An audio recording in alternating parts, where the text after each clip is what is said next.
ஆங்காங்கே ஒரு சில வார்த்தைகளை நான் இங்கிலீஷில் பகிர்ந்து கொள்ள நான் விரும்புகிறேன். அருமையான தேவனுடைய பிள்ளைகளே, நான் சென்னையிலே இருக்கிறேன். காஸ்பல் ஸ்பார்க் மினிஸ்ட்ரீஸ் என்கிற ஒரு ஸ்தாபனத்தோடு கூட இணைந்து ஆண்டவருடைய ஊழியத்தை செய்து வருகிறோம். கடந்த 3 நாட்கள், புதன், வியாழன், வெள்ளி, இந்த 3 நாட்கள் ஆண்டவருடைய சமூகத்தில் ஜெபிப்பதற்காக நாங்கள் ஒரு 6 பேர் நாங்கள் இங்கே சண்டிகர் வந்தோம். அங்கெல்லாம் ஜெபிப்பதற்கு இடம் இல்லை அப்படின்னு சொல்லியா இங்கே வந்தீங்க அப்படின்னு சொல்லி கேட்கலாம். ஆண்டவருடைய பெருந்தால் எடுத்துவையினாலே இந்த காஸ்பல் ஸ்பார்க் மினிஸ்ட்ரீஸ் என்கிற இந்த மிஷனரி ஸ்தாபனமானது 99ஆம் ஆண்டு நிறுவப்பட்டு இந்த நாடு வரைக்கும் அற்புதமாக வழிநடத்தி வருகிறார் ஆண்டவர். அதுல பல டிபார்ட்மெண்ட் இருக்கிறது. அந்த டிபார்ட்மெண்ட்டுடைய பொறுப்புல இருக்கிறவர்கள் ஆகிய நாங்கள் 6 பேரும் ஒவ்வொரு ஆண்டும் ஆண்டுக்கு 2 முறை, ஜூன் மாதத்துல ஒரு முறையும் நவம்பர் மாதத்துல இதே போல ஒரு 3 நாட்களும் நம்முடைய இந்திய தேசத்துல ஏதாவது ஒரு பகுதியில கூடி நாங்கள் 3 நாட்கள் உபவாசித்து அந்த பகுதிக்காக ஜெபிக்கவும், ஊழியர்களுக்காக ஜெபிக்கவும், அந்த 6 மாத காலத்திலே ஊழியத்திலே செய்த காரியங்களை குறித்து பகிர்ந்து கொள்ளவும், அடுத்த 6 மாதம் நம்ம ஊழியத்தில் என்ன செய்ய போகிறோம் என்கிற சில திட்டங்களை தீட்டவும் இந்த ஆண்டுக்கு ஒரு முறை 3 நாட்கள், ஆண்டுக்கு 2 முறை 3 நாட்கள் நாங்கள் எப்படியாவது கூடுவது வழக்கம். ஸோ இந்த 3 நாட்கள் நாங்கள் கூடுவது உண்மையாகவே எங்களுடைய தனிப்பட்ட ஆவிக்குரிய வாழ்க்கைக்கு ரொம்ப ஆசீர்வாதமாக இருக்கும். ஏனென்றால் நாங்கள் ஒவ்வொரு டிபார்ட்மெண்ட்டுடைய பொறுப்பாளர்களாக நாங்கள் இருப்பதினாலே மற்ற நாட்களில் ஒரு டைம் இல்லாமல் ஓடிக்கொண்டே இருக்கக்கூடிய ஒரு சூழ்நிலைகள். ஆகவே அட்லீஸ்ட் ஒரு 6 மாதத்துக்கு ஒரு முறை 3 நாட்கள் எந்த விதமான ஒரு தொந்தரவும் இல்லாமல் ஆண்டவருடைய சமூகத்தில் அமர வேண்டும், ஆண்டவர் பேசுவதை கேட்க வேண்டும், ஆண்டவர் இந்த ஊழியத்திற்கு தந்திருக்கிற அடுத்த கட்ட திட்டங்களை ஆண்டவருடைய கரத்திலிருந்து ஜெபித்து பெற்றுக்கொள்ள வேண்டும் என்பதற்காக தூரமான இடனால் பரவாயில்லை என்று சொல்லி ஒவ்வொரு முறையும் ஒவ்வொரு நம்முடைய இந்திய தேசத்தின் ஒவ்வொரு மாநிலங்களுடைய தலைநகர்களில் நாங்கள் போய் எப்படியாக ஜெபிக்கிறது எங்களுடைய வழக்கமாக இருக்கிறது. ஸோ அந்த வகையிலே இந்த முறை உங்களுடைய பகுதிக்கு வருவதற்கு ஆண்டவர் கிருபை செய்தார். ஸோ ஆகவே தான் நாங்கள் வெள்ளிக்கிழமை அந்த ஜெபத்தை முடித்துவிட்டு நேற்றைக்கு இங்கே ஒரு சில இடங்களை சுற்றி பார்த்தோம். இன்றைக்கு உங்களோடு கூட ஆண்டவரை ஆராதிப்பதற்கு கடந்து வந்திருக்கிறேன். என்னோடு கூட வந்த மற்ற 5 பேரும் 5 இடங்களுக்கு இன்றைக்கு செய்தி கொடுப்பதற்காக அவர்கள் போயிருக்கிறார்கள். அவர்களுக்கெல்லாம் ஹிந்தி நல்லா தெரியும், ஆனா எனக்கு தான் ஹிந்தி தெரியாது. ஏன்னா நான் தமிழ்நாட்டிலே இருக்கிறதுனால. எங்களுடைய மிஷனரி கோஆர்டினேட்டர்ஸ் ஒரு சகோதரர் பாம்பேல இருந்து அவங்க வந்திருக்காங்க. அவங்க ஒரு முஸ்லீம் பேக்ரவுண்ட்ல இருந்து ஆண்டவர் ஏற்றுக்கொண்டவர்கள். மகாராஷ்டிரா ஹரியானாவில இருந்து ஒரு சகோதரர் வந்திருக்காங்க.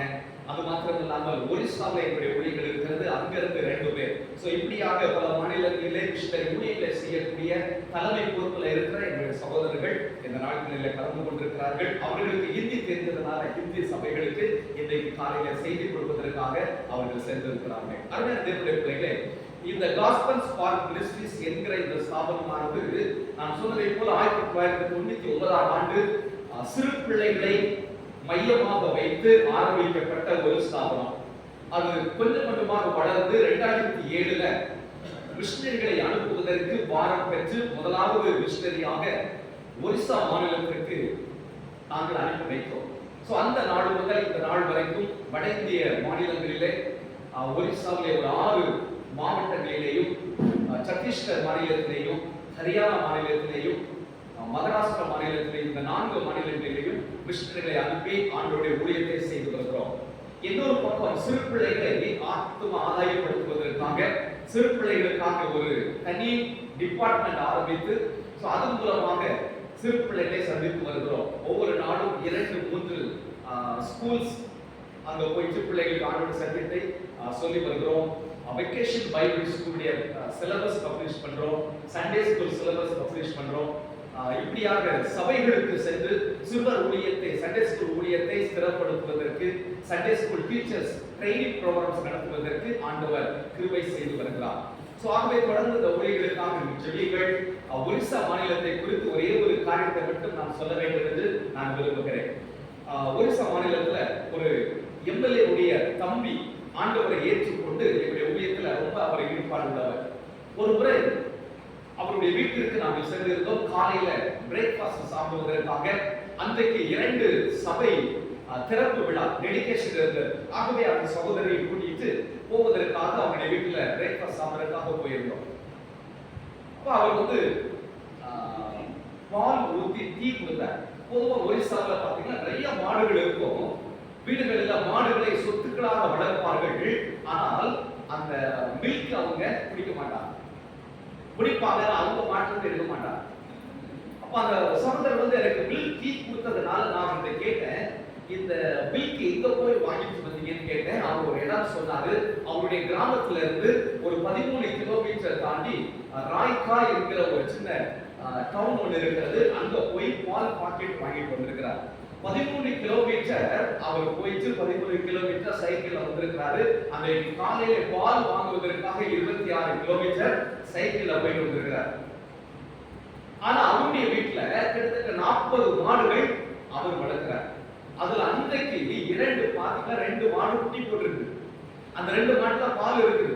ஆனால் பால் டீ போடுவதற்காக 26 கிலோமீட்டர் அவர் இன்னைக்கு டிராவல் பண்ணியிருக்கிறார். அப்ப நான் வந்து சில காரியங்களை பாலை குறித்து சில காரியங்களை அவர்களோடு பகிர்ந்து கொண்டேன். கடவுள் ஏன் மிருக ஜீவன்களை படைத்தார், மிருக ஜீவன்கள் எப்படி மனிதர்களால் நமக்கு உபயோகமாக இருக்கிறது என்று சொல்லி அவரோடு நான் பேசிக் கொண்டிருந்தேன். ஆனால் அவருக்கு அது வழங்கவில்லை. அந்த பகுதிகளிலே அதிகம் படித்தவர் அவர் தான். 11th ஸ்டாண்டர்ட் வரைக்கும் படிச்சிருக்கிறார். கிராமத்துல ஒரு சின்ன ஃபார்ம் ஃபில்அப் பண்ணணும், ஒரு கடிதம் எழுதணும்னா அவரை தேடிதான் வருவாங்க. அவருடைய அண்ணன் எம்எல்ஏ சொன்ன இல்லையா, அவருக்கு வந்து கையெழுத்தே போட தெரியாது. ஆனா அவர் வந்து அசம்பிளில எம்எல்ஏவா இருக்கிறார். சோ இப்படிப்பட்ட ஒரு குடும்பம் தன்னுடைய தம்பி எப்படியாவது படிக்கணும் அப்படின்னு சொல்லி தம்பியை ஒரு 11th ஸ்டாண்டர்ட் வரைக்கும் படிக்க வச்சிருக்கிறார். சோ இந்த 11th ஸ்டாண்டர்ட் படித்த இந்த சகோதரருக்கு இந்த பாலை பற்றிதான ஒரு புரிந்து கொள்ளுதல் இல்லை. அன்னைக்கு எங்களோடு கூட வந்தாரு. அன்றைக்கு இரவும் அவர் வீட்டுல எங்களுக்கு சாப்பாடு. அப்படி சாப்பிட்டு இருக்கும்போது நல்லா நிலா வெளிச்சத்துல சாப்பிட்டு இருக்கிற நேரத்துல சார் ஒரு டவுட்னு சொல்லி எனக்கு கேட்டார். என்ன டவுட் அப்படின்னு சொன்னா, அம்மாவுக்கு குழந்தை பிறந்துச்சுன்னா, அம்மா குழந்தை பிறந்துச்சுன்னா யாருக்கு பால் கொடுப்பாங்க கேட்டாரு. நான் சொன்ன குழந்தைகளை கொடுப்பாங்கன்னு சொன்னேன். Correct sir. அப்படின்னா ஒரு மாடு குட்டி போட்டுச்சுன்னா அந்த பாலை நீங்க நாம எப்படி எடுக்க முடியுங்க? இப்படி எப்படியாவது யோசிச்சிருக்கீங்களா? நம்ம யோசிச்சு சொல்லுங்க. அம்மா குழந்தை பெற்றுச்சுன்னா அந்த குழந்தைக்கு தான் பால் கொடுக்குறாங்க. அதே போல ஒரு மாடு கன்று ஈந்துச்சுன்னா அந்த கன்றுக்கு தானே பால் கொடுக்க முடியும். எப்படி நம்ம அதுல இருந்து எடுக்க முடியும்னு கேட்கணும். அதான் தெரிஞ்சுக்கல. இந்த அளவுக்கு அவருடைய நாலேஜ் இருக்கிறது. அப்ப நான் கேட்ட பாக்கெட்ல பால் வாங்கிட்டு வந்தியே, அது என்ன பால்னு கேட்டேன். அது பாக்கெட் பால் அப்படின்னு சொல்றேன். அது எங்க இருந்து வருதுன்னு கேட்டேன். அது எங்க இருந்தோ வருது அப்படின்னு சொன்னேன். அவங்க விளக்குவதற்காக சொன்னேன். இப்ப ராய்க்காய் இடத்துல போயிட்டு கடையில வாங்கிட்டு வந்தா இல்லையா, சரி அவருக்கு எங்க இருந்து வருது? அங்கில இருந்து ஒரு 60 கிலோமீட்டர் ஒரு பெரிய சிட்டி இருக்கு, அங்கிருந்து வாங்கிட்டு வரலாம் சார் அப்படின்னா. சரி, அந்த சிட்டில இருக்கிற அந்த கடைக்காரனுக்கு இந்த பால் பாக்கெட் எங்க இருந்து கிடைக்கிறீங்க? கொஞ்சம் மண்டியை சொல்லி நான் சொன்னேன், ஒருவேளை புவனேஸ்வர் சிட்டிக்குள்ள கேபிட்டல்ல இருந்து வாங்கிட்டு வரான்னு வச்சுக்கீங்களேன். அந்த கேபிட்டல்ல இருக்கிற அந்த பால் கடைக்காரனுக்கு அந்த பால் எங்க இருந்து வருது? நான் சொன்னேன், இந்த மாட்டுல உள்ள பால் தான்ப்பா நல்ல சத்தெல்லாம் எடுத்துட்டு இல்ல வெறும் சத்தில்லாத பாலை பாக்கெட்ல பண்ணி அதை ப்ரிசர்வ் பண்ணி கெட்டு போகாம இருக்கு நமக்கு கொடுக்குறான். இவ்வளவு அவனுக்கு விளக்கமா சொன்ன பிறகும் அவனால புரிஞ்சிக்க முடியல. 11th standard படிச்சிருக்கான். சோ இதுதான் அந்த ஒரிசா மாநிலத்துல வாழுகிற அநேகருடைய சூழ்நிலைகள். அதனால தேவனுடைய ஒரு முறை ஒரு திருமுழுக்கு ஆராதனைக்கு கிராமத்துல இருந்து ஒரு 10 பேர் வந்திருந்தாங்க. அவங்க சுவிசேஷம் கேட்டு 3 வாரம் தான் ஆகுறது. 3 ஞாயிற்றுக்கிழமை சுவிசேஷம் கேட்டுக்கிறாங்க. அப்ப மிஷனரி சொல்லிருக்காங்க, அடுத்த வாரம் நாங்க வரமாட்டோம் அப்படின்னு. ஏன் அப்படின்னு கேட்டா, இப்படி பேப்டிசம் சர்வீஸ் இருக்கு, நாங்களும் பார்க்க வரலாமா, தாராளமா வாங்க அப்படின்னு கூப்பிட்டுருக்காங்க. அன்றைக்கு அவங்க அந்த பேப்டிசம் சர்வீஸ் நடக்கும்போது எல்லாம் அவங்க பார்வையே வித்தியாசமா இருந்தது. அது முடிஞ்ச பிறகு ரிக்வெஸ்ட் பண்ணாங்க, நாங்க ட்ரெயின் பார்க்கணும் சார் அப்படின்னு கேட்டாங்க. அவங்க ஒரு வேன் பிடிச்சி கூட்டிட்டு போயிட்டு ரயில்வே ஸ்டேஷனுக்கு 1.5 மணி நேரம் காத்திருந்து அந்த ட்ரெயின் வர வரைக்கும் அந்த ஸ்டேஷன்ல அவங்க 10 ரூபாய் டிக்கெட் எடுத்து அவங்க கூட்டிட்டு போயிருந்தோம். ட்ரெயின் வந்த உடனே ஒரு 45 வயது மதிக்கக்கூடிய ஒரு சகோதரர் ட்ரெயின் நிற்கும் போது கீழே குனிஞ்சு பாக்குறாரு. நான் மிஷனரி கேட்டேன், அவர் என்ன கீழே குனிஞ்சு பாக்குறாரு கேளுங்க அப்படின்னு சொல்லி. அவங்க கேட்டாங்க, சொன்னானா இதுக்கு டயர் எப்படி இருக்குன்னு பார்க்கிறேன். இதுவரைக்கும் ட்ரெயின் பார்த்ததே இல்லை. ஆகவே அது எப்படி ஓடுது, அதுக்கு டயர் கீழே எப்படி இருக்குன்னு பார்க்கிறேன். இந்த அளவுக்கு பின்தங்கிய ஒரு மாநிலம்.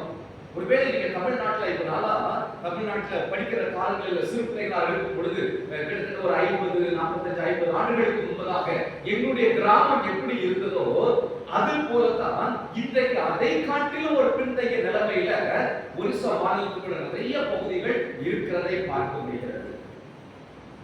தேவனுடைய பிள்ளைகளை எதற்காக சொல்லுகிறேன் என்றால், நீங்கள் இந்த ஒரிசா மாநிலத்துக்காக ஜெபியுங்கள். நம்ம சிட்டில வாழ்ந்தே பழகிட்டோம், ஆனால் கிராமங்களில் போய் சென்று பார்க்கும் பொழுது அங்க இருக்கிற மக்களுடைய நிலைமையை நாம் அறிந்து கொள்ள முடியும்.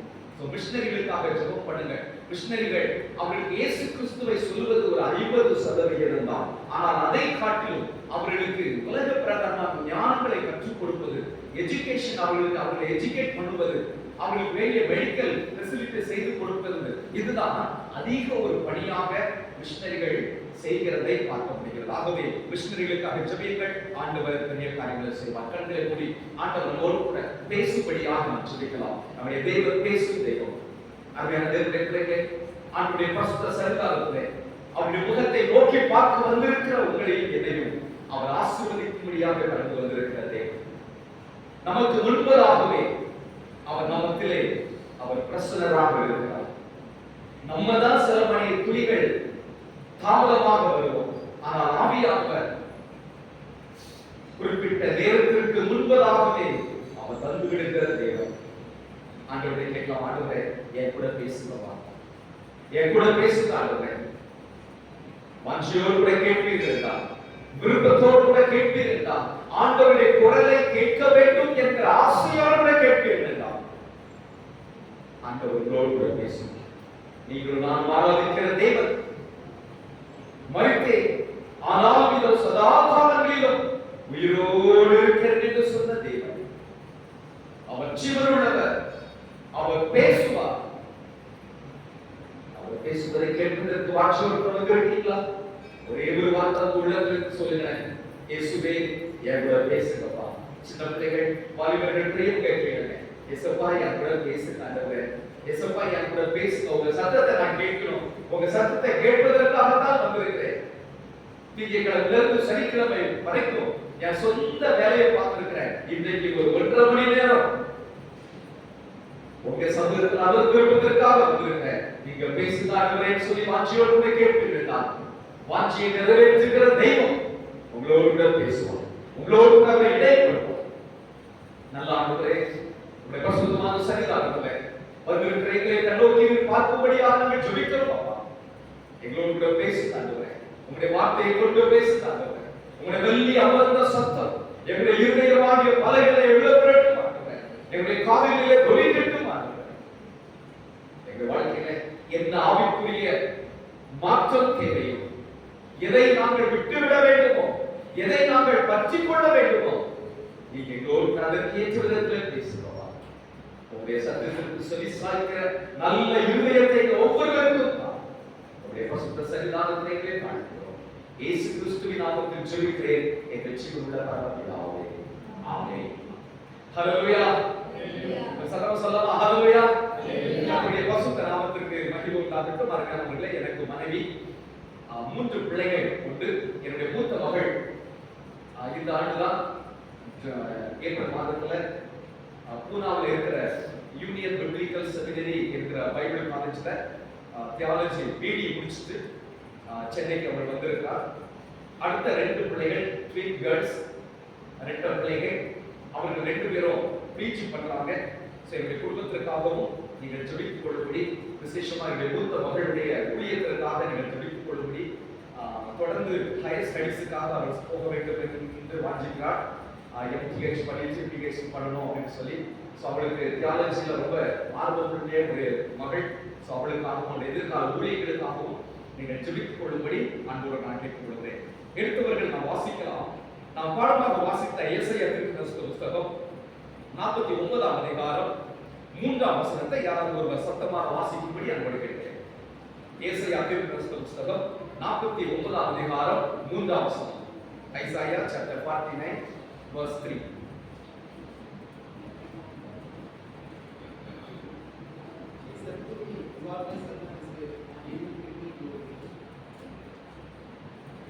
தமிழில் நான் வாசிக்கிறேன். அவர்கள் என்னை நோக்கி, நீ என் தாசர் இஸ்ரவேலே, நான் உன்னில் மகிமைப்படுவேன். நீ என் தாசன் இஸ்ரவேலே, நான் உன்னில் மகிமைப்படுவேன். ஓ இஸ்ரவேல், in whom I will be glorified. ஆண்டவர் நம்முடைய வாழ்க்கையின் மூலமாக மகிமைப்பட வேண்டும் என்று ஆண்டவர் விரும்புகிறார். இந்த ஜனத்தை எனக்கென்று ஏற்படுத்தினேன், இவர்கள் என் துதியை சொல்லி வருவார்கள். உங்களையும் என்னையும் உருவாக்கக்கூடிய முதல் நோக்கமே அவரை நாம் மகிமைப்படுத்த வேண்டும் என்று சொல்லினார். அருமையான தேவனுடைய பிள்ளைகளே, வேதம் சொல்லுகிறது ஆகாய விரிவு அவருடைய மகிமையை விளங்கப்படுகிறதா. இந்த பூமியில நாம் பார்க்கிற அனைத்தும் சமுத்திரமும் சமுத்திரத்தில் உள்ளவைகள் அனைத்தும் ஆண்டவரை மகிமைப்படுத்திக் கொண்டிருக்கிறது. ஆனால் அவைகளை காட்டிலும், அந்த மகிமையை காட்டிலும் உங்களுடைய என்னுடைய நாம் செலுத்துகிற அந்த மகிமையை ஆண்டவர் அங்கீகரிக்கிற தேவனாக இருக்கிறார். காரணம் என்னவென்றால், நீங்களும் நானும் அவருடைய சாயலின்படியும் அவருடைய ரூபத்தின்படியும் உருவாக்கப்பட்டிருக்கிறோம். நம்மை அவர் உருவாக்கக்கூடிய முதல் நோக்கமே அவரை ஆராதிக்க வேண்டும் என்று சொல்லினார், அவரை மகிமைப்படுத்த வேண்டும் என்று சொல்லித்தான் ஆண்டவர் நம்மை உருவாக்கி இருக்கிறார். ஆகவே அருமையான தேவனுடைய பிள்ளைகளே, நாம் அவரை துதிப்பதற்காக உருவாக்கப்பட்ட ஜனங்கள். இங்கே ஏசாயா தீர்க்கதரிசி அதுதான் சொல்லுகிறார், இஸ்ரவேலே அவர் துதியிலே வாசம் பண்ணுவார். துதிப்பதற்காகவே உன்னை உருவாக்கி இருக்கிறார் என்று, அவரை மகிமைப்படுத்துவதற்காகவே உருவாக்கி இருக்கிறார் என்று சொல்லியிருக்கிறது.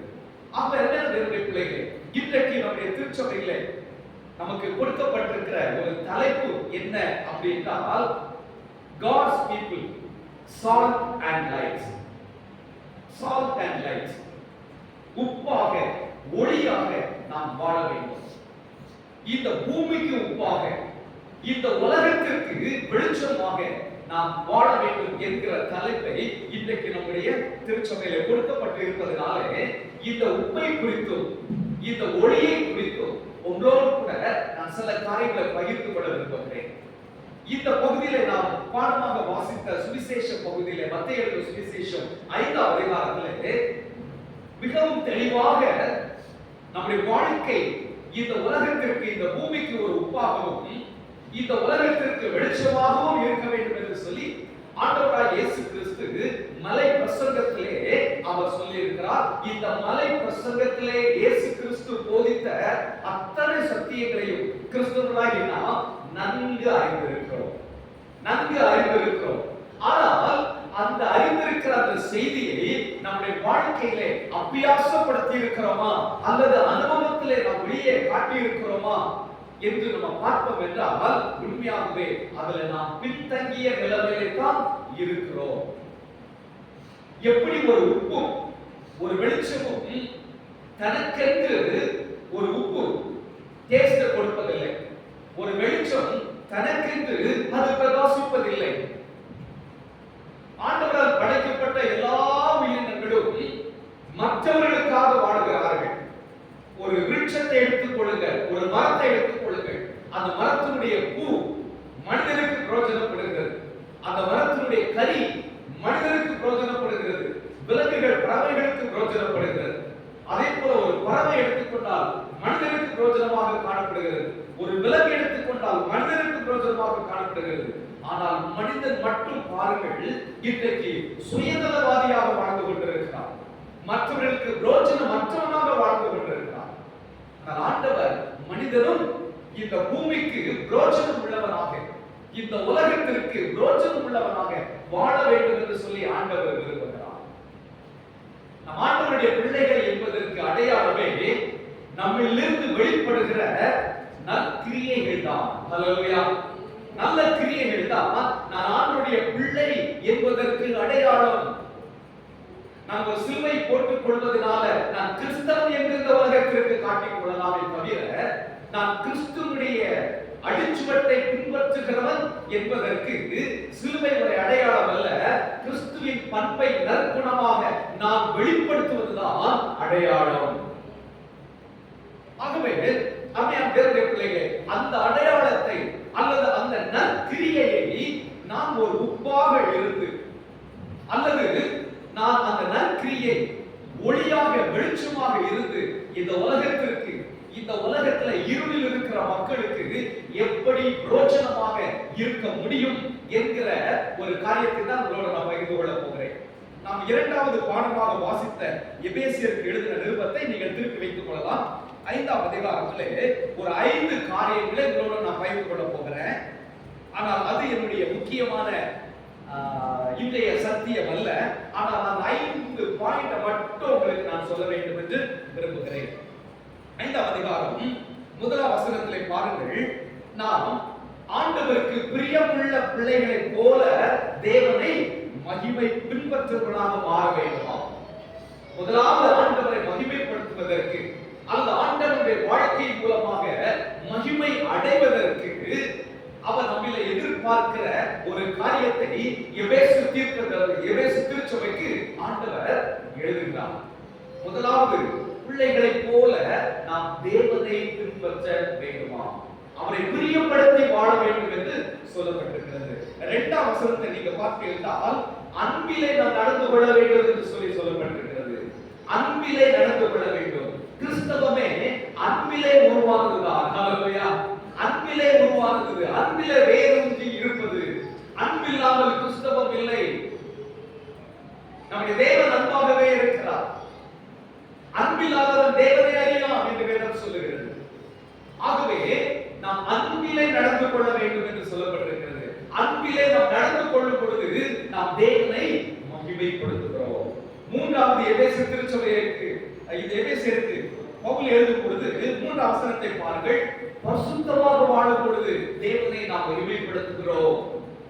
பரிசுத்தமாக வாழும் பொழுது இந்த உலகத்துல ஒரு உப்பாக, ஒரு வெளிச்சமாக நாம் காணப்பட்டு நம்மை பார்க்கிற மற்றவர்கள், ஆண்டவர் அறியாத ஜனங்கள், இவர்கள் அல்லவா கிறிஸ்தவர்கள், அவருடைய வாயின் வார்த்தையிலே உண்மை இருக்கிறது, அவருடைய நடக்கையிலே பரிசுத்தம் இருக்கிறது, அவருடைய செயல்களிலே குற்றம் கண்டுபிடிக்க முடியவில்லை என்று சொல்லி ஆண்டவரை மகிமைப்படுத்துவார்கள்.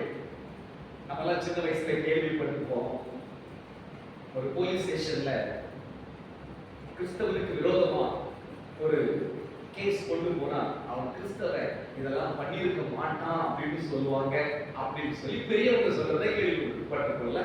ஒரு காலத்துல அப்படிதான் இருந்திருக்குது. கிறிஸ்தவம் எல்லாம் அவர்கள் உண்மையாக இருப்பார்கள், அவர்கள் தீங்கு செய்ய மாட்டாங்க, அவர்கள் உதவி செய்வார்கள், அவர்கள் பரிசுத்தமாக வாழ்வார்கள், அநியாயம் செய்ய மாட்டாங்க, அக்கிரமம் செய்ய மாட்டாங்க. ஆனால் இன்றைக்கு நம்முடைய கிறிஸ்தவம் எப்படி இருக்கிறது? அதை விடுங்கள். இன்றைக்கு இங்க உட்கார்ந்து நீங்கள் நானும் எப்படி இருக்கிறோம்? நம்மை யோசித்து பார்ப்போம். நம்மை பார்த்து, நம்முடைய நற்கிரியைகளை பார்த்து இந்த உலகம் நம்மை கிறிஸ்தவர்கள் என்று சொல்ல வேண்டும். ஒரு முறை சென்னையில இருந்து ஒரு கிராமம், ஒரு 120 கிலோமீட்டர் தள்ளி ஒரு கிராமத்திற்கு ஊழியத்திற்காக சென்றோம். சென்னையில நல்ல வசதியா பஸ்ல ஏறி உட்கார்ந்துட்டோம். ஆனா அது கிராமத்தை தாண்டி போக போக பயங்கர கூட்டம். ஒரு கிராமத்துல ஒரு வயசான தாத்தா கையில ஒரு லக்கேஜ் வச்சு ஏறுறாரு. அவர் படியில ஏறி உள்ள வந்துட்டார். பார்க்கிறதுக்கு பரிதாபமா இருக்கு, ரொம்ப வயசானவர், அவரால் நிற்க முடியல. ஆனா கையில ஒரு லக்கேஜ் வேற இருக்கு. நிறைய பேர் வசதியா உட்கார்ந்துருக்கோம். நான் அந்த தாத்தாவை கூப்பிட்டு, தாத்தா நீங்க உட்காருங்க அப்படின்னு சொல்லிட்டு நான் எழுந்திருச்சு அவருக்கு இடம் கொடுத்துட்டு நானும் நின்றுகிட்டு இருக்கிறேன். பின்னாடி இருந்து ஒரு சத்தம் அப்படின்னு ஒரு சத்தம் வந்துச்சு. நான் என்னை அறியாம அப்படி எட்டி பார்த்தேன். பார்த்தா அவருடைய நெற்றியில பட்டை போட்டிருக்கிறார். நான் எட்டி பார்த்த உடனே அவரை கேட்டாரு, நீங்க கிறிஸ்டினா அப்படின்னு கேட்டாரு. ஆமான்னு சொன்னேன். சிரிச்சுக்கிட்டாரு. அதுக்கு அவரும் ஒன்றும் பேசல, அவரும் பேசல. நான் என்ன புரிஞ்சுக்கிட்டேன் தெரியுமா? அந்த மனிதனுக்கு ஒரு கிறிஸ்தவனால தான் ஒரு வயதானவருக்கு உதவி செய்ய முடியும். எத்தனையோ பேர் இருந்தாலும் ஒரு கிறிஸ்தவன் தான் ஒரு வயதானவருக்கு முடியாத ஒரு மனிதனுக்கு உதவி செய்ய முடியும் என்று சொல்லி அவன் மனசுல நினைச்சதுனால தான் ஒரு வேளை அவன் வெற்றியில பட்டப்பட்டிருந்தாலும் அவன் கேட்கிறான், நீங்க கிறிஸ்தவங்களா? நம்முடைய நற்கிரியைகள் தான் நாம் யார் என்பதை இந்த உலகத்திற்கு வெளிப்படுத்தும். அப்போ பரிசுத்தமான ஒரு வாழ்வு ஆண்டவருடைய நாமத்தை மகிமைப்படுத்தும் என்று சொல்லி பேதுரு பவுல் இங்கே எழுதுகிறதை நாம் பார்க்கிறோம். அது மாத்திரமல்ல, 4 வசனத்தை வாசித்து பார்க்கிறீர்கள், எல்லாவற்றுக்காகவும் நாம் பாடுகள் வழியாக போகும் பொழுதும், கசப்பின் அனுபவத்தில் போகும் பொழுதும், இழப்பின் மத்தியிலேயும் மரண பள்ளத்தாக்கை போன்ற ஒரு சூழ்நிலை நாம் நடந்து செல்கின்ற பொழுதும் ஆண்டவருக்கு நாம் ஸ்தோத்திரம் செலுத்துவோம் என்றால் ஆண்டவருடைய நாமம் மகிமைப்படும் என்று வேதம் சொல்கிறது. ஆனால் பொதுவாக மனுஷனுடைய இயல்பு என்ன? நன்மையை பெற்றுக் கொள்ளும் பொழுது அல்லேலூயா என்று சொல்லுவோம், ஸ்தோத்திரம் என்று சொல்லுவோம், உற்சாகமாக செயல்படுவோம். ஆனால் நம்முடைய வாழ்க்கையில் ஒரு தீமையோ, ஒரு நஷ்டமோ, ஒரு வேதனையோ, ஒரு இழப்போ வந்துச்சுன்னா ஆண்டவரை ஆராதிப்பதில் சோர்ந்து போய்கிறோம். ஆண்டவர் அதை எதிர்பார்க்கவில்லை. ஆண்டவர் என்ன எதிர்பார்க்கிறார்? என்னுடைய பிள்ளைகள் எல்லா சூழ்நிலைகளிலும் என் தேவனுக்கு தெரியாமல், அவருடைய நாலேஜ் இல்லாமல் எதையும் என்னுடைய வாழ்க்கையை அவர் அனுமதிக்க மாட்டார். ஆகவே நான் கடந்து செல்லுகிற இந்த கசப்பான அனுபவமும் அவர் அனுமதித்தது, இதை என்னுடைய நன்மைக்காகவே அவர் அனுமதித்திருக்கிறார். ஆகவே என் தேவனுக்கு ஸ்தோத்திரம் என்று நான் சொல்லுவோம் என்றால் அதிலே ஆண்டவர் மகிமைப்படுகிற தேவனாக இருக்கிறார்.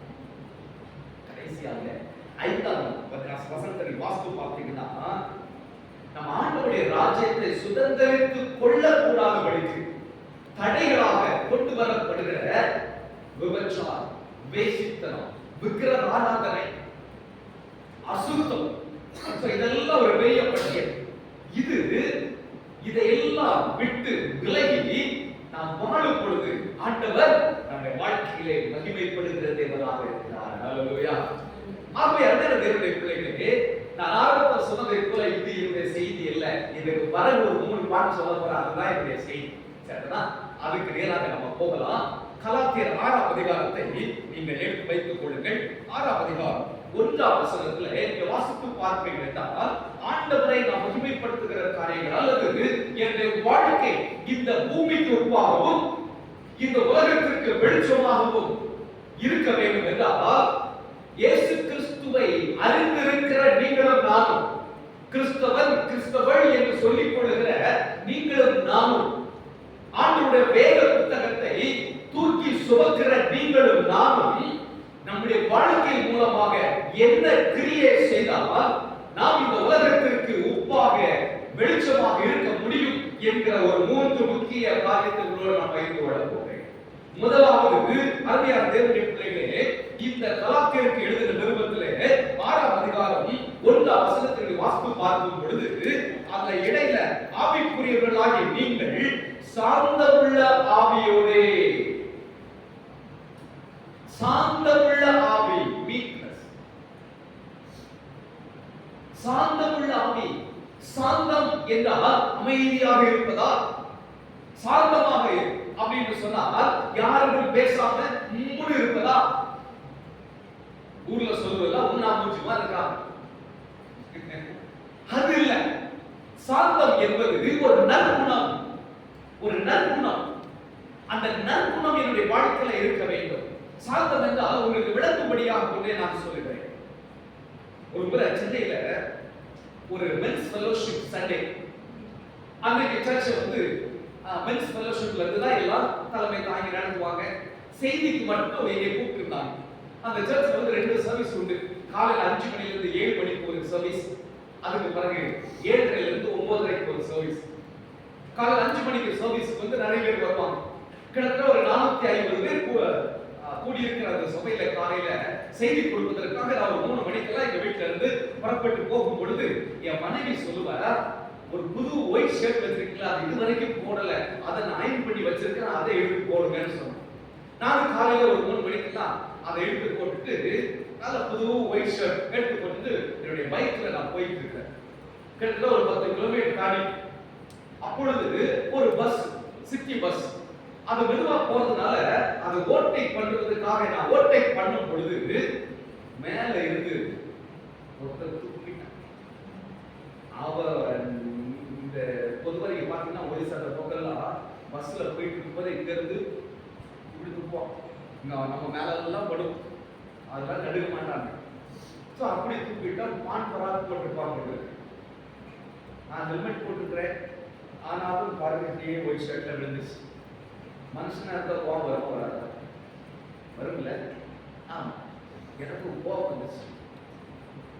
பஸ் முன்னாடி போகுது, நானும் அதை துரத்திட்டு முன்னாடி போறேன். கிட்டத்தட்ட ஒரு 2 கிலோமீட்டர் போற பிறகு பஸ் ஒரு இடத்துல நிறுத்துறான்.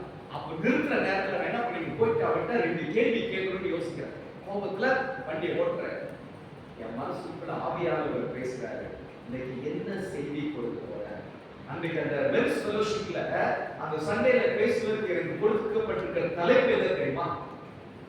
சாந்த குணம் உள்ளவர்கள் பாக்கியவான்கள், அவர்கள் பூமியை சுதந்திரித்துக் கொள்வார்கள். இதுதான் டாபிக் அன்னைக்கு. அதுல தான் உட்கார்ந்து ஜெபித்து ஆண்டவர் கொடுத்த வார்த்தையை ப்ரிப்பேர் பண்ணிட்டு பேச போறேன். ஆனா இங்க எனக்கு ஒரு சோதனை ஆண்டவர் அனுமதிக்கிறார். ஆனா எனக்கு கோபம். இப்ப அவங்க அந்த வண்டியை துரத்திட்டு போகும் பொழுது அவன் ஓவர்டேக் பண்ற நேரத்துல ஆண்டவருடைய ஆவியானவர் மனசுக்குள்ள பேசுறாரு, என்ன செய்தி கொடுக்க போறோம்? அப்ப நான் என் மனசுக்குள்ள சொல்றேன், சாந்த குணம். இப்ப சாந்த குணமா அவன்கிட்ட இருக்கு. உடனே வண்டியை ஓர கட்டினேன். ஓர கட்டிட்டு அந்த பஸ் போயிடுச்சு. ஆண்டவரை மன்னிச்சு நான் கோபப்பட்டது. அவனும் வேணும்னு பண்ணிருக்க மாட்டான், ஏதோ அறியாம பண்ணிட்டான். அந்த அழுக்கு ட்ரெஸ்ஸோட நான் போனேன். சரிங்களா? ஆனால் அதெல்லாம் நிறுத்தவில்லை. அன்றைக்கு ஆண்டவர் என்னை வித்தியாசமான விதத்துல பயன்படுத்துவதை உணர முடிந்தது. அநேக ஆண்கள் அன்றைக்கு வந்து சொல்லிட்டு போனாங்க, நான் ரொம்ப கோபக்காரன், ஒய்ஃப் அடிச்சிருக்கிறேன், சாப்பாடு நல்லா இல்லைன்னா கட்டை தூக்கி எரிஞ்சிருக்கிறேன். இன்னைக்கு அது தவறு என்பதை ஆண்டவர் உணர்த்தினார். நிறைய பேர் வந்து கன்ஃபஸ் பண்ணாங்க, ஓப்பனா கன்ஃபஸ் பண்ணிட்டு போனாங்க. ஒருவேளை நான் இந்த என்னுடைய அந்த டெஸ்ட்ல ஆண்டவர் எனக்கு கொடுத்த அந்த சோதனையில நான் விழுந்திருப்பேன் என்றால், நான் அதை மேற்கொள்ளாமல் இருந்திருப்பேன் என்றால் இந்த காரியம் நடந்திருக்காது. ஒருவேளை நான் ப்ரிப்பேர் பண்ணி வச்சதை வைத்து என்னுடைய அனுபவத்தை வைத்து நல்லா பிரசங்கம் பண்ணிட்டு வந்திருக்கலாம். ஆனால் அங்கே கேட்கிற மக்களுடைய இருதயத்துல அது கிரியை உண்டாக்கி இருக்காது. சாந்த குணம் என்றால் என்ன? ஒருவர் என்னை வேதனைப்படுத்தும் பொழுதும் அல்லது என்னை இழிவாக பேசும் பொழுதும் எனக்கு கோபம் வரக்கூடாது. ஒருவர் என்னை புகழும் பொழுதும் எனக்கு பெருமை வரக்கூடாது. அதுதான் சாந்த குணம். ஹல்லேலூயா. இப்போ நான் செத்து போயிட்டேன் இல்ல, நீங்க வீட்டுல வச்சிருக்கீங்க, பையன்ல வந்து எல்லாம் சொல்லிட்டு போறேன், ஐயோ ஒரு நல்ல ஊழிய செய்தாரே போயிட்டாரே அப்படின்னு சொல்லி ஒருத்தர் பெருமையா சொல்றீங்க. நான் படத்துக்கு எடுத்துட்டு ஆஹா என்னை பற்றி எவ்வளவு பெருமையா சொல்றாங்க அப்படின்னு சொல்லி நான் காரை போய் கொண்டு சந்தோஷப்பட முடியுமா? முடியாது. ஏன் முடியாது? நான் செத்து போயிட்டேன். இப்போ ஒரு தடவை சொல்றான், இவன் ஊழியன்னு சொல்லிட்டு என்ன அட்டுழியம் பண்ணும் தெரியுமா அப்படின்னு சொல்லி கோபத்துல என்னை பற்றி அவதூறா பேசுறாங்க. நான் எட்டி அவங்க சட்டையை பிடிச்சு டேய் என்னடா சொன்ன அப்படின்னு சொல்ல முடியுமா? சொல்ல முடியாது. ஏன்? நான் செத்து போயிட்டேன். அப்போ ஒருவர் என்னை புகழ்ந்தாலும் அது என்னை பாதிக்காது, ஒருவர் என்னை இகழ்ந்தாலும் அதுவும் என்னை பாதிக்காது. அதுதான் சாந்த குணம். ஹல்லேலூயா. ஆண்டவருக்குள்ள வந்தவர்கள் பிறகு இந்த சாந்த குணம் நமக்கு வேணும். ஏனால் இயேசு கிறிஸ்துவை பற்றி வேதம் என்ன சொல்கிறது? அவர் சாந்தமுள்ளவராக, அவர் சாந்தமுள்ளவராக, அவர் மன தாழ்மையும் சாந்தத்தையும் அணிந்து கொண்டிருந்தார் என்று வேதம் சொல்கிறது. ஆகவே அந்த சாந்த குணத்தை நாம் வெளிப்படுத்த வேண்டியது அவசியம். எத்தனை அலட்சியமாக கோபம் இருக்கு ஆண்டவர் கேட்கல. மோசேயை பாருங்க, மோசேயுடைய வாழ்க்கையில ஆண்டவரை சந்திப்பதற்கு முன்பதாக அவருடைய வாழ்க்கை பயங்கர கோபக்காரன். ஒருத்தரை கொலை பண்ணி மண்ணில புதைச்சிட்டாங்கல்ல, அவ்வளவு கோபக்காரன். ஆனால் ஆண்டவர் அவரை பற்றி சொல்லும்போது என்ன சொல்கிறார்? மோசேயை போல சாந்த குணம் உள்ளவன் உலகத்தில் ஒருவனும் இல்லையா. ஆண்டவர் அவருடைய வாழ்க்கையில அவனை சந்தித்த பின்பு அவருடைய வாழ்க்கை மாறிவிட்டது. நான் அப்ப இயேசு கிறிஸ்துவை ஏற்றுக்கொள்வதற்கு முன்பதாக நான் எப்படி இருக்கிறேன் என்பது முக்கியம் அல்ல, ஆனால் இயேசு கிறிஸ்துவை ஏற்றுக்கொண்ட பின்பு என்னுடைய குணம் மாற வேண்டும். அதுதான் கிறிஸ்தவ வாழ்க்கை.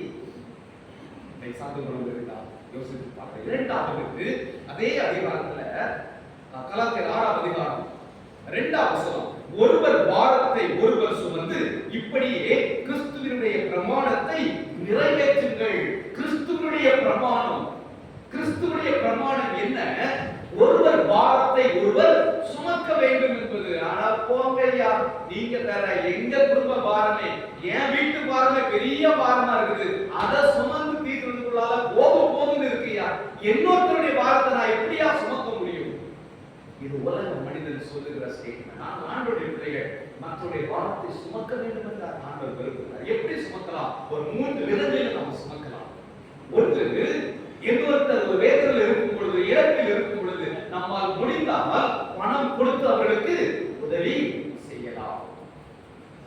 ஒருவர் பாரத்தை ஒருவர் சுமப்பது என்பது பணம் கொடுத்து உதவி செய்வது மட்டுமல்ல. சில நேரங்கள்ல சில இழப்பின் மத்தியில சிலர் கடந்து செல்லும் பொழுது நம்ம போய் அங்க இருக்கும் பாத்தீங்களா, அதுவே அவர்களுக்கு பெரிய ஒரு கம்ஃபர்ட்டா இருக்கும். நான் வார்த்தை சொல்லுங்க, கவலைப்படாதீங்க, சொல்லி பாருங்க, அதுவே அவர்களுக்கு ஒரு கம்ஃபர்ட்டா இருக்கும். மூணாவது, ஒருவர் வாரத்தை ஒருவர் சுமப்பது என்பது ரொம்ப ஈஸியான ஒன்று, செலவில்லாத ஒன்று. ஆனா நம்ம அதை செய்ய மாட்டேன் தெரியுமா? ஒருத்தருக்கு ஒருத்தர் ஜெபிப்போம். ஆமென். ஒருத்தருக்கு ஒருத்தர் ஜெபிப்போம். நம்மளால பணம் கொடுத்து உதவி செய்ய முடியலையா? கஷ்டத்துல இருக்கிற ஒருத்தருக்காக ஜெபம் பண்ணுங்க. அது எவ்வளவு பெரிய உதவி தெரியுமா? நம்ம ஜெபிக்கும் பொழுது ஆண்டவர் அவருக்கு உதவி செய்வார். என்னுடைய டீம்ல மேசியா தாஸ் அப்படின்னு சொல்லி ஒரு அண்ணன் இருக்காங்க. அவர்கள் வந்து ஹார்பர்ல ஒர்க் பண்ணவங்க. அவங்க மனைவி சென்ட்ரல் கவர்மெண்ட் ஸ்டாஃப். 2 பேரும் இப்போ ரிட்டையர் ஆயிட்டாங்க. அவங்க ஒரு நல்ல பழக்கத்தை பழகிருக்காங்க. என்ன தெரியுமா? அவங்க இருக்கிற அந்த பகுதியில எந்த வீட்டுல ஒரு மரணம் என்று தெரிந்தாலும், இழப்பு என்று தெரிந்தால் 2 பேரும் லீவ் போட்டுருவாங்க. அண்ணன் அக்காவும் 2 பேரும் லீவ் போட்டுருவாங்க. லீவ் போட்டுட்டு ஒரு 10 லிட்டர் பால் வாங்கி ஒரு டீ போட்டு ஒரு 100-200 கப்ஸ் வாங்கிட்டு போயிட்டு அந்த வீட்டுல முன்னாடி வச்சு வரவங்களுக்கு போறவங்களுக்கு டீ சப்ளை பண்ணுவாங்க. எந்த ஒரு கருத்தை எதிர்பார்க்க மாட்டாங்க. 2 பேரும் லீவ் போட்டுருவாங்க. எவ்வளவு பெரிய ஒரு ஆசீர்வாதம் இல்ல? அவங்க முஸ்லிமோ ஹிந்துவோ யாராக இருந்தாலும் சரி, இவங்க போய் அவங்களுக்கு இந்த சின்ன உதவி, அவங்களால் முடிந்த ஒரு உதவி செய்வாங்க. உண்மையாகவே தேவனுடைய பிள்ளைகளாக நாம் இருக்கிற இடத்துல உப்பாக ஒளியாக நாம் இருக்க வேண்டியது அவசியம். ஒருவர் பாரத்தை ஒருவர் சுமந்து கிறிஸ்துவின் பிரமாணத்தை நிறைவேற்றுங்கள். மூணாவது, கடைசியாக நான் சொல்லுகிற ஒரு காரியம் இங்கே இந்த கலாத்தியர் 6ஆம் அதிகாரம் 9ஆம் வசனம், நன்மை செய்கிறதில் சோர்ந்து போகாமல் இருப்போமாக, நாம் தளர்ந்து போகாதிருந்தால் ஏற்ற காலத்தில் அறுப்போம். நன்மை செய்வது ஒருவர் பாரத்தை ஒருவர் சுமப்பதற்கு அடுத்த ஒரு 3வது ஒரு காரியம், ஆண்டவருடைய நாமத்தை மகிமைப்படுத்துகிற ஒரு காரியம். இயேசுவானவரை குறித்து வேதம் சொல்கிறது, அவர் நன்மை செய்கிறவராகவே சுற்றித்திருந்தார். கிராமங்கள் தோறும் பட்டணங்கள் தோறும் நன்மை செய்து கொண்டே அவர் சுற்றித்திருந்தார். அந்த இயேசுவுடைய அடிச்சுவட்டை பின்பற்றுகிற நீங்கள் நான் நன்மை செய்யுமா? கண்டிப்பாக செய்யணும். நிறைய பேருக்கு வாங்கியே பழக்கம் இருக்கும், கொடுத்து பழக்கமே இருக்காது. நாம் நன்மை செய்ய அழைக்கப்படுகிறோம்.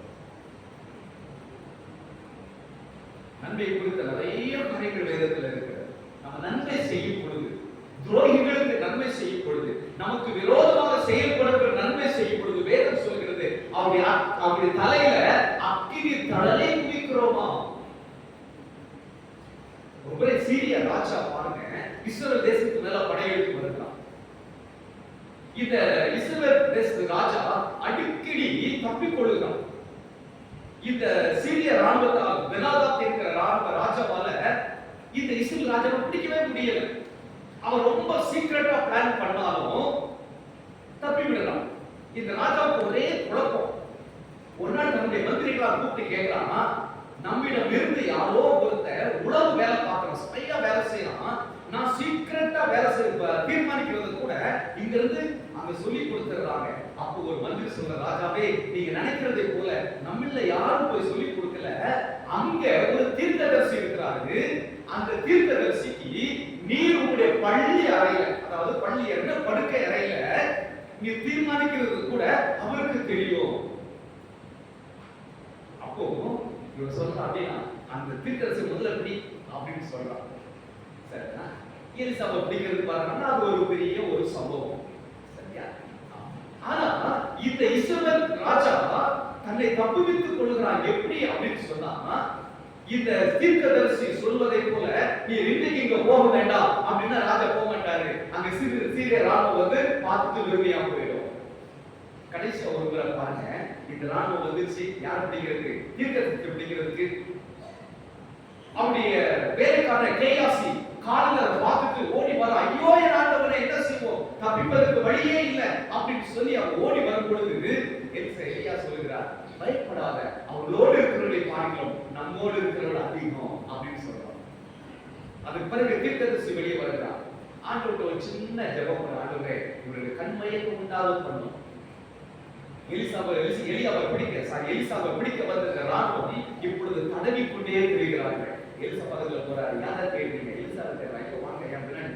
நேர சமாரியா இஸ்ரவேல் ராஜாவுடைய அரண்மனைக்குள்ள கூட்டிட்டு போயிறாரு. அங்க போன பிறகு ஒரு சின்ன ஜெபம் பண்றாரு, ஆண்டவரே கண்களை திறந்துடும். இப்ப நல்லா பாக்குறோம், பார்த்தா எந்த ராஜாவை பிடிக்கணும்னு இந்த வேலை செய்தாங்களோ அந்த ராஜாவை அரண்மனைக்குள்ள மாட்டிட்டாங்க.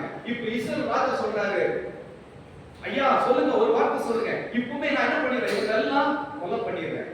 அப்போ தீர்க்கதரிசி சொல்றாரு, கொலை பண்ண வேண்டாம், அவன் நல்லா ஒரு விருந்து போட்டு அனுப்பிவிடு. இப்ப அவனுக்கு விருந்து நடக்கிறது, எதிரிகளுக்கு விருந்து நடக்கிறது. எப்படி சாப்பிட்டுப்பான்? சாப்பாடு போட்டு கொண்டுவாங்க, வயிறு சாப்பிட்டுப்பாங்கல்ல. அவங்க அனுப்பி விட்டாங்க. பைபிள்ல அந்த சம்பவத்தினுடைய எண்டிங்ல என்ன சொல்லப்படுது தெரியுமா?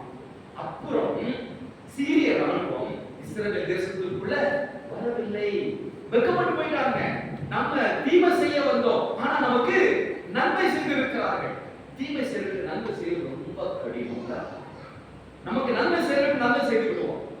நம்ம வீட்டு கல்யாணத்துக்கு 100 ரூபாய் மொய் எழுதுனவங்களுக்கு 10 வருஷம் கழிச்சாலும் 100 ரூபாய் எழுதுவோம்.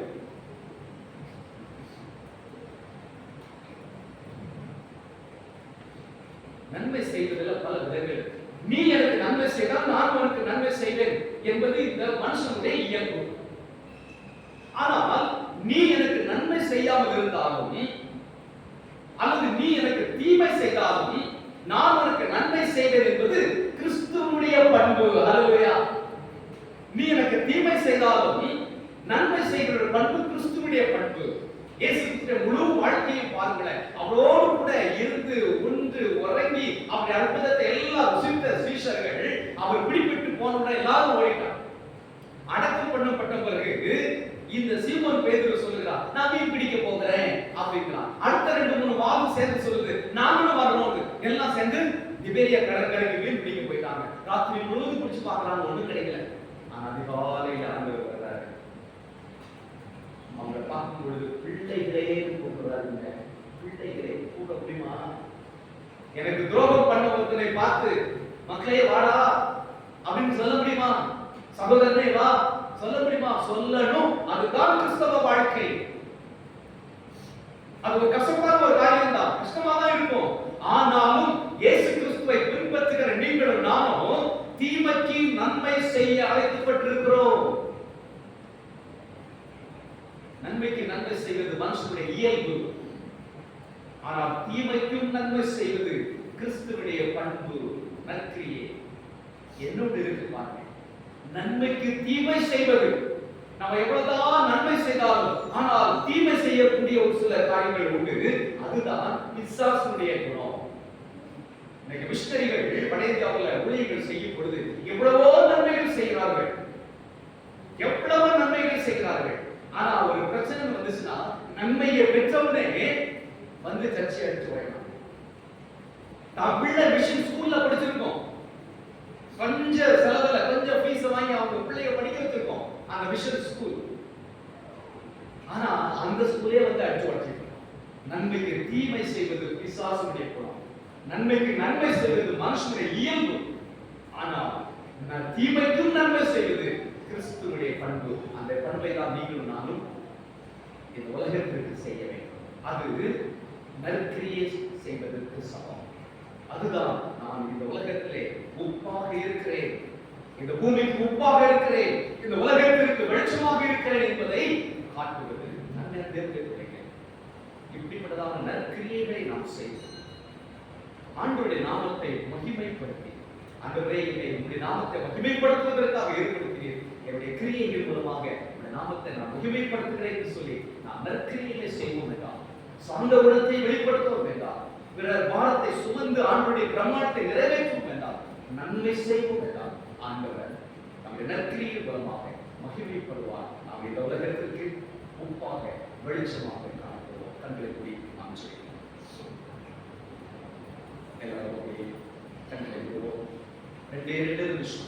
ஆண்டுடைய சமூகத்தில் நம்மை நாமே இந்த வேத சத்தியத்திற்கு முன்பதாக ஆராய்ந்து பார்க்கலாம். அருமையான அண்ணன், அருமையான அக்கா, சகோதரியே, சகோதரனே, அருமையான பிள்ளைகள், இயேசுப்பா பிள்ளைகளாகி நாங்கள், இயேசுப்பா பிள்ளையாகி நீங்களும் இந்த உலகத்திற்கு நம்ம எப்படி வெளிப்படுத்துகிறோம்? நாம் செய்கிற நற்கிரியை மூலமாக. உலகத்திலே உப்பாக வெளிச்சமாக நாம் காண்கிறோம். அது சொல்கிற ஒவ்வொருவரும் ஆவியானவர் உங்களுடைய இருதயத்தில் என்னென்ன காரியங்களை பேசினாரோ அதற்கு ஏற்ற விதத்தில் ஆண்டவரே என்னை ஒப்புக் கொடுக்கிறேன் ஆண்டவரே சொல்லி அது சொல்றது ஒப்புக் கொடுக்கிறோம். உங்களுடைய வாழ்க்கையை மாற்றுகிறது அவருடைய வார்த்தை. அந்த வாழ்க்கையை மாற்றுவது அவருடைய வார்த்தை. அந்த வார்த்தைக்கு இருதயத்திலேயே போக வேண்டும். அவரை நன்மை செய்வதற்கு எனக்கு உதவி செய்ய ஆண்டவரே. கர்த்தருடைய வார்த்தை ஜெபத்தால், என்னுடைய நேரத்தால், என்னுடைய பணத்தால் நானும் பகிர்ந்து கொள்ள எனக்கு உதவி செய்ய ஆண்டவரே சொல்லி கேட்போம். என் வாழ்க்கையில சாந்தத்தை வெளிப்படுத்த எனக்கு உதவி செய்ய ஆண்டவரே சொல்லி கேட்போம். மகா இரக்கமும் கிருபையும் அன்பு நிறைந்த எங்கள் பரமதகப்பனே, ஆசீர்வதிக்கப்பட்டதான இந்த கால வேளைக்காக நாங்கள் உம்மை ஸ்தோத்திரிக்கிறோம், நன்றி சொல்கிறோம் ராஜா. இந்த ஜனத்தை எனக்கு ஏற்படுத்தினேன் என்று சொன்னீர் ஆண்டவரே. எங்களை உமக்கென்று தெரிந்து கொண்டதுக்காக உமக்கு நன்றி செலுத்துகிறோம். எங்கள் வாயினால் எல்லாம் எங்கள் வாழ்க்கையினாலே உங்க நாமத்தை மகிமைப்படுத்த, நாங்கள் செய்கிற நற்கிரியைகளினாலே உங்க நாமத்தை மகிமைப்படுத்த, இம்மானுவேல் திருச்சபையில் அங்கத்தினர்கள் ஒவ்வொருவரும் கிருபை செய்யும்படியாக கர்த்தர் தொடர்ந்து எங்களோடு கூட பேசு, எங்களோடு கூட இருந்து வழிநடத்த, எங்களை ஆசீர்வதித்து எல்லா துதி கனமை மகிமையுமே மீட்பும் ரட்சகருமாகிய இயேசு கிறிஸ்துவின் ஏற்பட்ட நாமத்தில் எங்களை வார்த்தைக்கு நேராக அர்ப்பணித்து ஜெபிக்கிறேன். எங்கள் ஜீவனுள்ள பரமபிதாவே.